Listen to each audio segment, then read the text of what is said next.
selamat pagi semuanya. Anak-anak kelas 4 berjumpa lagi bersama Ibu Elsie pagi hari ini di video pembelajaran PKN ya. Untuk yang pertama kita akan membahas tentang muatan pembelajaran PKN. Oke, untuk pagi hari ini kita masuk dalam buku 4E halaman 47 sampai 49 itu membahas ya, kita langsung saja akan membahas makna dan simbol nilai kelima Pancasila. Oke, namun sebelum kita mulai pembelajaran kita, alangkah baiknya kita berdoa dulu. Dalam nama Bapa dan Putra dan Roh Kudus, amin. Puji dan syukur ya Tuhan, kami angkat kepadamu pada pagi yang indah ini karena kasih dan berkat-Mu sehingga kami boleh merasakan akan penyertaan-Mu sepanjang hari ini. Bimbing kami sertai kami Tuhan dalam pembelajaran kami saat ini. Berikan kami akal budi yang baik sehingga kami boleh melaksanakan sesuai dan seturut dengan kehendak-Mu. Berkati Bapak Ibu guru kami, suster, dan orang tua kami dalam setiap aktivitas yang mereka kerjakan hari ini. Inilah doa dan ucapan syukur kami yang kami bawa berdasarkan kasih-Mu. Amin. Dalam nama Bapa dan Putra dan Roh Kudus. Amin. Oke, sudah siap anak-anak kelas 4? Sudah siap ya? Oke, persiapkan segala bukunya karena kita akan membahas dengan baik makna dari sila kelima Pancasila. Kemarin kita sudah membahas dari sila pertama sampai sila keempat ya. Oke. Nah, Ibu mau tanya dulu, apa bunyi dari sila kelima Pancasila? Ada yang belum hafal Pancasila? Kemarin di pertemuan pertama untuk memulai membahas sila Pancasila ini, Ibu sudah suruh menghafal Pancasila. Jangan sampai ada kelas 4 yang tidak menghafal Pancasila ya. Oke. Nah, bunyi dari sila kelima Pancasila itu adalah keadilan sosial bagi seluruh rakyat Indonesia ya. Dari kata keadilan. Oke, anak-anak kelas 4 coba perhatikan ya. Dari kata keadilan berarti harus bersikap adil. Nah, terhadap seluruh rakyat Indonesia. Jadi keadilan itu harus diberikan kepada siapapun yang ada ya, yang ada di Indonesia atau seluruh rakyat Indonesia. Oke. Kemudian ya, Pancasila kelima itu dilambangkan dengan apa? Ayo, dilambangkan dengan padi dan kapas. Kenapa demikian? Kenapa sila kelima Pancasila dilambangkan dengan padi dan kapas? Kenapa bukan pohon pisang? Kenapa bukan emas dan sebagainya? Nah, coba perhatikan anak-anak kelas 4. Padi dan kapas diambil sebagai simbol sila kelima Pancasila karena itu merupakan kebutuhan pokok manusia ya. Kenapa demikian? Coba perhatikan, padi itu sebagai sumber makanan ya, atau sumber pangan, sedangkan kapas sebagai lambang kebutuhan pakaian. Nah, ini merupakan kebutuhan pokok manusia ya. Masih ingat nggak 3 kebutuhan manusia? Ada primer, sekunder, dan tersier. Yang mana yang harus dipenuhi terlebih dahulu? Yang harus dipenuhi terlebih dahulu adalah kebutuhan primer karena itu menyangkut 3, sandang, pangan, dan papan ya. Oke. Sandang, pangan, dan papan itu kalau sudah terpenuhi, kamu sudah punya makanan, sudah bisa makan, sudah mempunyai pakaian, kemudian sudah mempunyai tempat tinggal, itu berarti kalian sudah makmur ya. Makanya padi dan kapas ini diambil sebagai lambang sila kelima Pancasila. Nah, ketercukupan kedua menandakan tercapainya kemakmuran rakyat yang juga merupakan tujuan dari. Oke, anak-anak kelas 4 kita lanjut ya, membahas mengenai makna yang terkandung dalam sila kelima Pancasila. Coba buka buku kalian di halaman 49, di situ ada 8 makna yang terkandung dalam sila kelima Pancasila. Yang pertama adalah ya, kita harus menjalankan hak dan kewajiban secara seimbang ya. Apa itu hak dan apa itu kewajiban ya? Hak itu adalah hal-hal baik yang kita dapatkan. Kemudian kewajiban itu adalah hal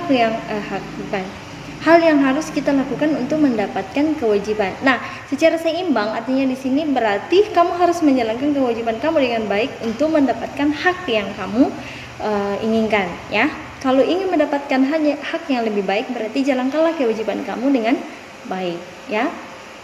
Kemudian kita harus menghormati hak-hak orang lain Nah, hak-hak orang lain mungkin itu berbeda dengan kita. Kita harus menghormati ya. Nah, sama seperti kalian. Mungkin kalian di rumah, kalian sebagai anak itu berarti hak kalian itu mendapatkan kasih sayang ya. Kemudian di sekolah, hak kalian itu adalah mendapatkan pembelajaran atau ilmu pengetahuan yang baik. Nah, itu adalah hak kalian. Kita harus menghormati hak orang lain ya. Bapak Ibu guru mempunyai hak juga dan mempunyai kewajiban kalian. Mempunyai kewajiban ya. Nah, misalnya contohnya ya, kewajiban Bapak Ibu guru di sekolah itu adalah mengajar kalian, memberikan pembelajaran kepada kalian dengan baik dan benar. Kemudian hak mereka tentunya ada hak yang mereka dapatkan ya setelah melakukan kewajiban. Jadi ketika kita mempunyai hak yang berbeda dengan orang lain, kita harus menghormati ya. Nah, kemudian yang keempat adalah tidak melakukan hal-hal yang merugikan kepentingan umum ya. Jangan kita bersifat egois, karena ini merupakan kepentingan di sekolah kita. Jadi kalian tidak melakukan dengan baik. Nah, itu merupakan kepentingan umum. Nah, di sini di sila kelima Pancasila kita diajak untuk tidak melakukan hal-hal yang merugikan kepentingan umum. Tapi mari kita mungkin merawat dengan baik atau melaksanakan dengan baik, karena itu yang dituntut dalam sila kelima Pancasila, supaya kita semua mendapatkan keadilan. Oke. Kemudian suka memberi pertolongan kepada orang lain. Nah, contoh konkretnya atau contoh dalam kehidupan sehari-hari, dalam kelas kita ada teman kalian yang tidak mempunyai pensil. Ketika kalian mempunyai lebih dari satu pensil, apakah tergerak hati kalian untuk memberikan pertolongan kepada teman tersebut? Nah, kalau kalian sudah memberikan pertolongan, itu artinya sudah menjalankan makna sila kelima Pancasila. Ya, di kota-kota besar, ya contohnya ada banyak pengemis yang memang benar-benar pengemis ya. Kan ada biasanya orang yang malas bekerja, hanya malas bekerja. Kemudian kalau kita lihat ya, keadaan tubuhnya itu masih kuat dan kekar ya, masih bisa melakukan pekerjaan, tapi hanya mungkin karena rasa malasnya bekerja sehingga dia mengemis ya. Jangan demikian. Jangan kita dihantui dengan rasa malas, tapi mari rajin bekerja ya. Di sila kelima Pancasila ini kita juga diajarkan untuk suka bekerja keras. Nah, ketika kalian menemukan misalnya anak yatim atau yang memiliki kekurangan, apakah kalian tergerak hatinya untuk memberikan sedikit dari yang kalian punya? Itu berarti kita sudah menjalankan sila kelima Pancasila ya. Oke. Kita sudah berbagi dengan adik kita di rumah. Ketika kita punya kue satu ya, adik kita tidak punya, kamu mungkin berbagi itu juga ya. Kamu melihat ayah kamu menyiram tanaman ya, menyiram tanaman bunga atau mencuci mobil, kalian tergerak hatinya untuk membantu. Itu berarti ya kalian sudah menjalankan sila kelima Pancasila ya. Suka memberi pertolongan kepada orang lain, berarti kita bisa menolong orang lain dengan kemampuan yang kita miliki. Jangan juga dipaksakan ya. Oke. Nah, tidak bersikap boros. Oke, anak-anak kelas 4, sorry ya. Anak-anak kelas 4, di sini kita diajak untuk tidak bersikap boros. Tahukah kalian? Nah, kemarin kita sudah diajak untuk selalu berhemat energi ya, hemat dalam menggunakan air, menggunakan energi dan sebagainya, itu juga termasuk ya. Nah, contohnya ya, di sekolah biasanya kita diberi uang jajan ya. Apakah kita harus menghabiskan uang jajan itu? Kita sebagai anak ya, tentunya kita harus sisipkan untuk tabungan kita. Kita jangan hidup boros ya. Di rumah kita makan, kita taruh di piring sebanyak-banyaknya ya. Padahal sebenarnya kita tidak menghabiskan itu termasuk boros ya. Bukan hanya ketika kita menghambur-hamburkan uang ya, baru kita disebut dengan hidup boros. Oke. Kemudian di sini adalah menghargai hasil karya orang lain. Nah, menghargai hasil karya orang lain, seperti apapun karya orang lain, kita harus menghargai ya. Kita jangan langsung menyelutuk ya. Ketika ada karya orang lain mungkin tidak sesuai dengan yang kita inginkan, itu terlihat bagus atau bagaimana, lalu kita kok karya kamu seperti itu, tidak bagus. Jangan, kita harus menghargai ya, meskipun tidak sesuai dengan yang kamu inginkan, tetapi hargailah, itu sudah usaha dan orang sudah lakukan, mungkin itu menurut dia sudah benar. Jadi jangan kita membandingkan, punya saya bagus ya, oke, seperti itu. Jadi ingat, kita harus menghargai karya orang lain. Wah, punya kamu bagus ya, nah seperti itu. Harus memberikan pujian ya, pujian dalam contoh apapun itu. Cobalah dari masa kecil kalian, wih bagus sekali pekerjaan kamu. Nah, misalnya itu menurut kamu tidak bagus, kamu berikan sanjungan dulu ya, baru berikan kritikan positif. Punya kamu sudah bagus ya, tetapi ininya masih kurang ya, warnanya masih kurang, atau ini harus kamu tambahkan. Nah, seperti itu ya, anak-anak kelas 4. Kemudian suka bekerja keras. Suka bekerja keras. Kita sebagai anak sekolah, bukan hal di sini kita dituntut untuk membawa cangkul ke sawah, membawa cangkul ke kebun ya, untuk seharian di sana mencangkul dan sebagainya, bukan. Tetapi kalian sebagai anak sekolah ya, dituntut untuk rajin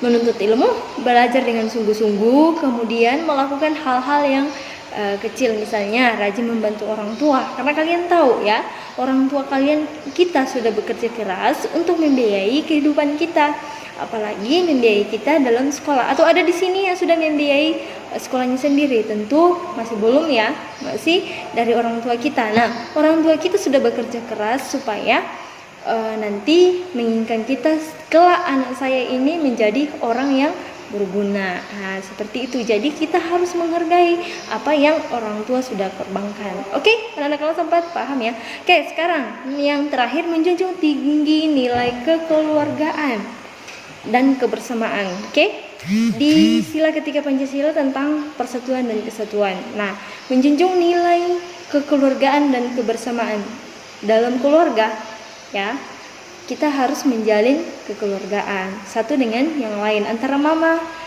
antara orang tua, antara anak dan anak, seperti itu. Kita tidak boleh saling mengucilkan satu dengan yang lain ya, karena kita masih keluarga. Sama di SD Presiden, kita itu satu kebersamaan, satu keluarga, yaitu SD Presiden.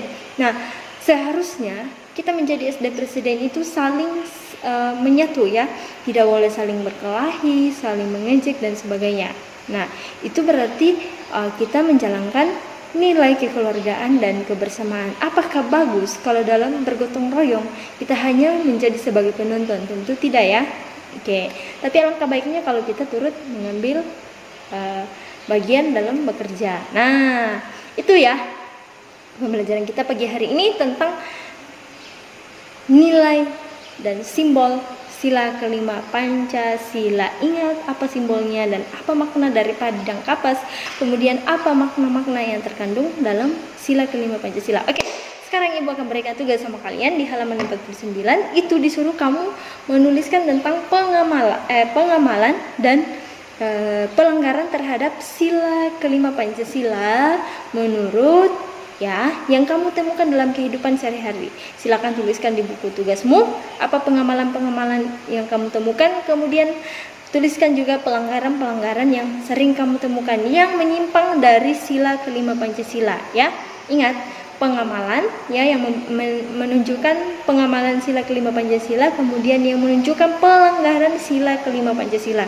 Itu yang harus kamu tuliskan hari ini. Oke, tuliskan itu di buku tugasmu dan kumpulkan pagi hari ini di WA pribadi Ibu. Oke, sekian dari Ibu untuk pagi hari ini. Ibu ucapkan selamat pagi, selamat melaksanakan tugasnya. Tetap menjaga kesehatan di rumah ya, dengan melakukan 3M. Memakai masker, mencuci tangan, dan menjaga jarak. Oke, sampai jumpa di video pembelajaran berikutnya. Dadah.